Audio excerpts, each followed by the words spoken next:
Hello everyone, welcome to the first teacher. I always believe that nature is a good therapy. అందుకే నేను Arya day ఎప్పుడు కూడా గార్డెనింగ్తో start చేస్తాను. నేచర్లో ఒక కామ్నెస్ ఉంటుంది, మనకు తెలియకుండానే మన మూడ్ని లైట్ చేసేస్తుంది. సో అందుకే తనని ప్లాంట్స్ దగ్గరికి తీసుకెళ్ళి ఫస్ట్ సన్ రైజ్ చూపిస్తాను, ఫ్లవర్స్ చూపిస్తాను, బర్డ్స్ని చూడమంటాను. అలా కొద్దిసేపు తను అబ్జర్వ్ చేశాక ఐ ఆస్క్ హర్ టు పో వాటర్ టు ప్లాంట్స్. నీళ్లు పోయడం కానీ లేదా మట్టి ట్రాన్స్ఫర్ చేయడం కానీ చేయమంటాను. ఇంకా కొన్ని ఫ్లవర్స్, లీవ్స్ లైక్ పుదీనా, మరువం, తులసి ఇలాంటి లీవ్స్వి స్మెల్ చూడమని చెప్తాను. తను నీళ్లు పోసేటప్పుడు ఆర్య మట్టి స్మెల్ చూడు ఎంత బాగా వస్తుందో, నైస్ ఫ్రేగ్రెన్స్ కదా అంటూ కాన్వర్జేషన్ బిల్డ్ చేస్తాను. తను ఒక్కోసారి రెస్పాండ్ అవ్వదు, కానీ ఖచ్చితంగా అబ్జర్వ్ చేస్తుంది. ఒక్కోసారి బర్డ్ సౌండ్స్ని నేను మిమిక్ చేయడం స్టార్ట్ చేస్తాను. ఆర్య చాలా ఎంజాయ్ చేస్తుంది అండ్ తను కూడా ఎంగేజ్ అవుతుంది.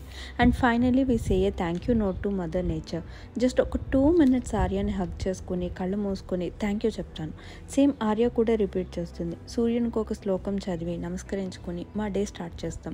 It's not about just gardening. మీరు అబ్జర్వ్ చేస్తే అన్ని సెన్సెస్లో ఆర్య ఎన్వైరన్మెంట్ గురించి నేర్చుకుంటుంది. Like smell, through touch, through vision, through hearing and by taste and స్పిరిచువల్గా కూడా కనెక్ట్ అవుతుంది. I believe this is the perfect starting for a day. ఏమంటారో కింద కమెంట్ చేయండి. కంటెంట్ నచ్చితే షేర్ చేయండి అండ్ అన్నిటికంటే ఇంపార్టెంట్ సబ్స్క్రైబ్ చేసుకోండి. బెల్ ఐకాన్ నొక్కితే నెక్స్ట్ వీడియోతో మీ ముందుకు వచ్చేస్తాం. మరి ఇంకెందుకు లేటు, సబ్స్క్రైబ్ చేసుకోండి మరి.